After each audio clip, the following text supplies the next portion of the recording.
Chapter 5. A Dickens of a Plan. Dudley and Keswick travelled through the sewers until they came to a place where they could reach a manhole. "Dudley, where do you suppose Honcho hid that giant whistle?" Keswick asked as he opened the manhole cover. Keswick then looked around and screamed as he saw a motor scooter heading for him. He quickly ducked back down in time. After the scooter passed, Keswick peered out more cautiously, removed the manhole cover and crawled out. He then massaged his head. That's gonna be tender. That's gonna be tender until the Rose Parade," Keswick joked, trying to cheer up a depressed Dudley. "Maybe even till June." "Big yucks, Keswick," Dudley said dryly as he crawled out of the manhole. "Really big yucks." They started walking down the sidewalk, Dudley still depressed. Finally, even Keswick had to admit that this situation was too serious for a joke to lighten it. "Dudley, what'll we do now?" Keswick asked. You got me, Keswick," Dudley sighed. "Maybe Kitty will know. I'm certainly out of ideas." "You mustn't give up, Angel Puppy," a familiar male voice called out. "Whatever you say, Chief," Dudley sighed. Chief!" he double-taked.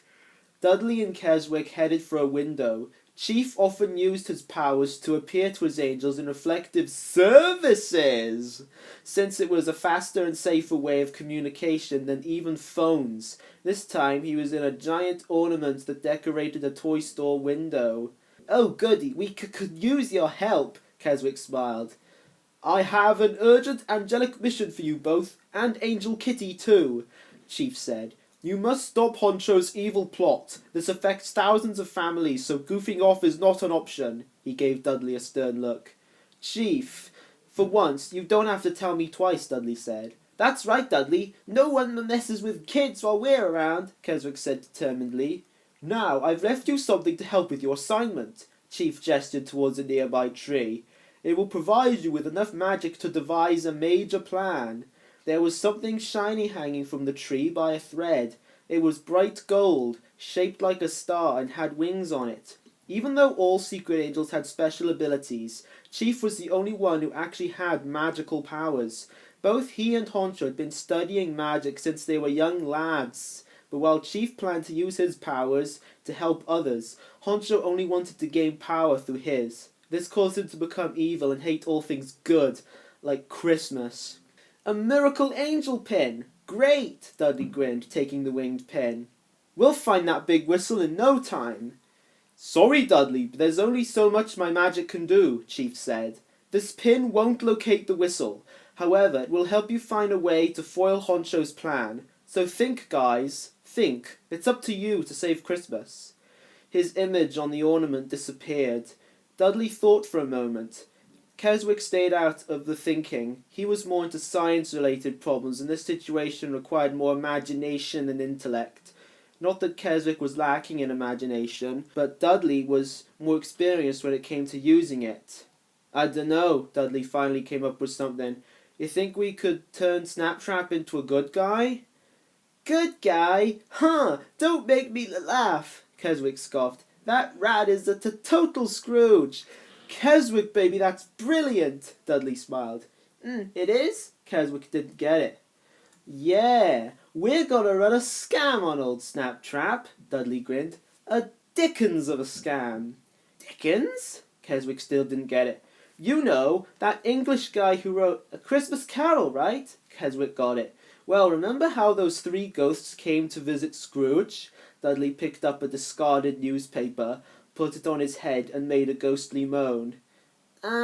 Keswick hesitated. "No, I don't like ghosts. Nothing doing, Dudley." "Keswick, who was the one who brought those zombies into existence that one Halloween?" Dudley frowned. "That was different. At least I could somewhat control them," Keswick protested. "You can't control ghosts. They come and go as they please." "Oh, don't worry. You won't see any ghosts," Dudley smiled, putting the newspaper over Keswick's head. "You sure? 'Cause you're gonna be one," Dudley grinned. "Come on, we'd better let Kitty know what's going on." He ran towards Tuff. "Well, at least I'll be in control of myself," Keswick shrugged. "Hey, Dudley, wait for me!" He ran after Dudley. After secretly talking to Kitty about the whole matter, she was more than willing to help. "Oh, Pin, a little Christmas Carol magic if you please," Dudley smiled.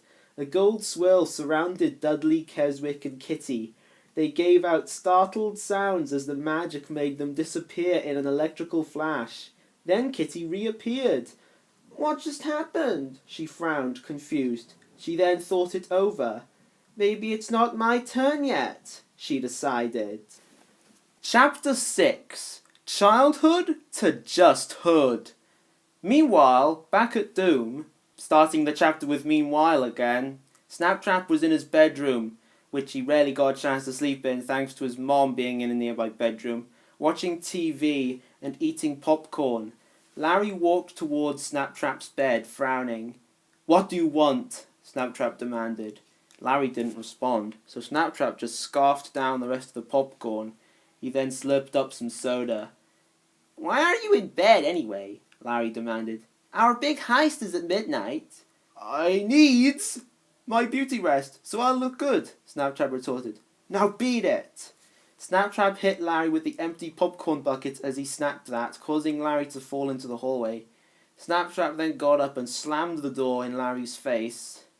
"If you wanted to look good, you should have gone into bed earlier," Larry muttered to himself as he headed back downstairs. "Like Christmas Eve last year." Snaptrap then irritatedly flipped through the channels. There was nothing on besides holiday programming. "Television," Snaptrap scoffed. "Bah, humbug, I hate these Christmas specials." Finally, an all-new channel appeared on the TV, a channel that featured Snaptrap's face. "Welcome to VSN, the Verminius Snaptrap Network," the announcer said. "What?" Snaptrap couldn't believe it. That's me." A familiar-looking dog then appeared on the screen. He was decked out in Victorian attire and was standing on an old British path. "Good evening. I'm Jacob Charlie. I'm Jacob Dudley," the dog introduced himself. "Welcome to our holiday special, It's a Wonderful Snaptrap." Snaptrap, who was taking a sip of soda, did a spit take and tried to change the channel. The channel wouldn't change at all. "In this story, you'll be visited by 3 ghosts," Jacob Dudley continued after Snaptrap gave up. "Each will arrive at the chiming of a bell." "I'll ring your bell, buddy," Snaptrap threatened, realizing that Dudley was up to something. The city clock struck 9 o'clock. "Ah, there's the first one. It's time for ghost number 1, Jacob Dudley said. "So, let's go back to a simpler time." At that, the screen changed that Jacob Dudley was standing in front of a house. "Hey, that's my old childhood home." Snaptrap couldn't believe it. He moved closer to the TV to get a better look. You see, Snaptrap used to live somewhere else, with his parents and sister, until they moved into Petropolis. Snaptrap was a preteen when that happened. Jacob Dudley suddenly reached through the screen, grabbed Snaptrap's nightshirt front, and pulled him through the TV.